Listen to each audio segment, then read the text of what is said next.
Hey, if you've ever looked at a piece of rural land and seen the words flood zone pop up and felt your stomach drop a little, this episode is for you. Welcome back to the Land Buyer's Guide.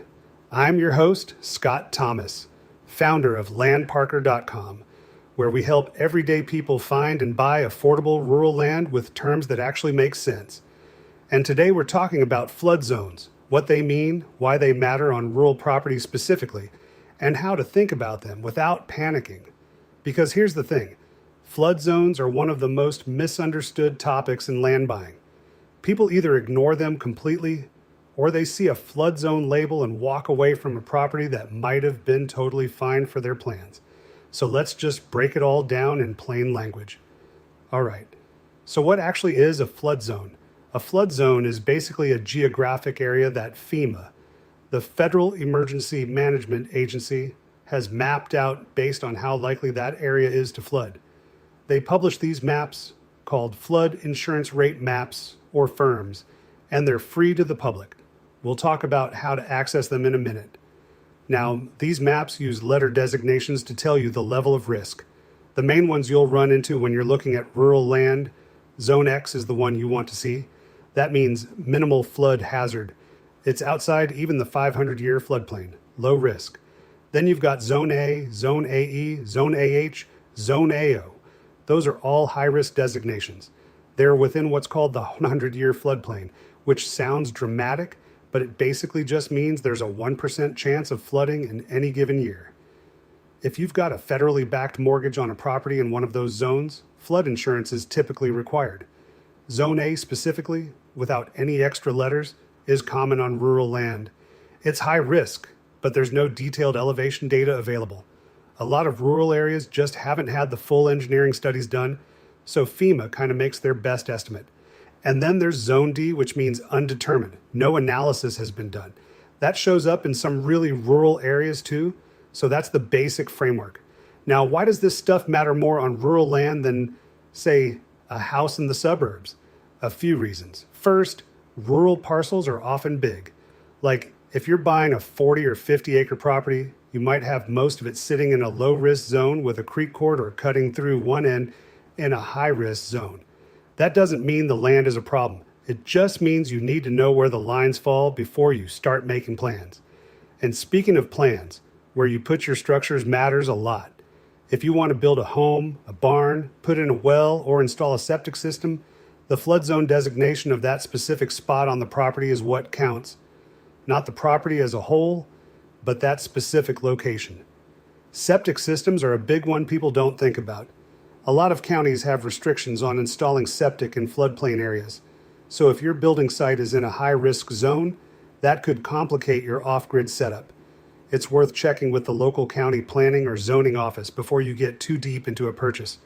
One more thing on rural land, the maps aren't always current. FEMA updates them, but rural areas can lag behind. If there's been new development upstream, changes in vegetation, or just shifts over time, the actual flood behavior of a piece of land might not match exactly what's on the map. So the map is a starting point, not the final word. Okay, so how do you actually check flood zone info on a property? The easiest place to start is FEMA's Flood Map Service Center. The website is msc.fema.gov. You can type in an address, pull up the official flood map, and see exactly where a parcel falls. It's free and pretty straightforward. Your county's GIS or planning department is another solid option. A lot of counties have their own online mapping tools that layer flood zone data right on top of parcel boundaries. Honestly, these can be easier to read than FEMA's maps, and they're more locally specific. And if you're seriously considering buying a property, especially if you're planning to build, a licensed surveyor can put together what's called an elevation certificate. That gives you a precise site-specific picture of flood risk. They typically run a few $100s, not nothing. But if it helps you make a confident decision on a land purchase, it's usually worth it. Now let's talk about flood insurance for a second, because this is where a lot of buyers have questions. If you're financing a property in a high-risk flood zone through a federally backed loan, your lender is going to require flood insurance. That's just the rule. But here's something worth knowing. Flood insurance through FEMA's National Flood Insurance Program, the NFIP, covers structures, not raw land. So once you've built something, coverage kicks in as an option. There's also private flood insurance, which has grown a lot in recent years and can sometimes offer better rates or more flexibility than the federal program. Even if a property is in Zone X, the low-risk zone, you can still get flood insurance if you want it. And some buyers in moderate risk areas do carry it just for peace of mind, especially since the maps aren't always perfectly up to date. One thing that often gets overlooked, flood insurance does not cover land loss from erosion. So if you're buying land right along a river or creek, that's a separate consideration. The land itself can shift or erode over time, and that's not something a flood policy is going to take care of. All right, let's get into some practical stuff. Things to keep in mind when you're actually evaluating a piece of land. Walk the property if you can, especially after it rains. Look for watermarks on tree trunks, sediment deposits, debris caught on fences. The land itself will often tell you a story that the map won't. Ask the seller about flood history. In a lot of states, sellers are required to disclose known flooding issues, but asking directly and getting it in writing can surface things that might not come up otherwise.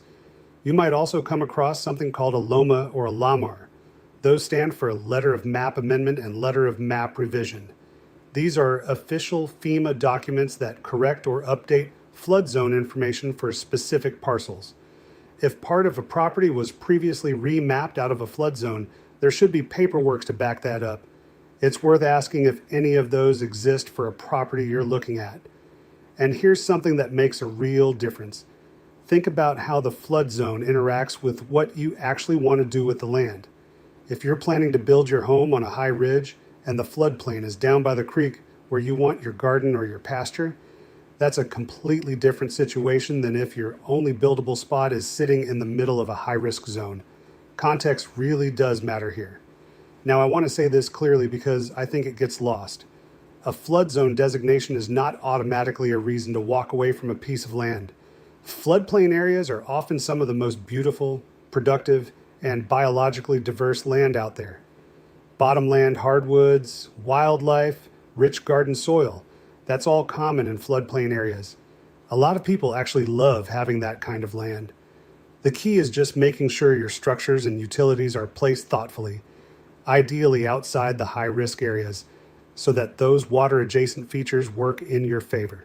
So the takeaway here is pretty simple. Check the flood zone early.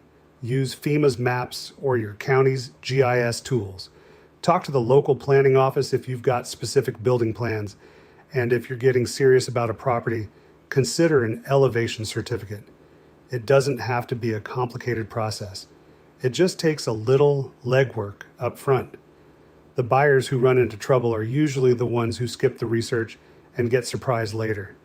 The ones who take a little time to understand what they're working with, they tend to feel a lot better about their purchase long after the paperwork is signed. That's what this show is all about, helping you make informed decisions so your land works for you. If you're ready to start looking at properties, head over to landparker.com. We've got rural vacant land available across the country. Owner financed, with some options as low as $100 down and $100 a month. There's also a lot of helpful information on the site to guide you through the buying process. Come check it out at landparker.com. Thanks for listening, and we'll see you on the next episode.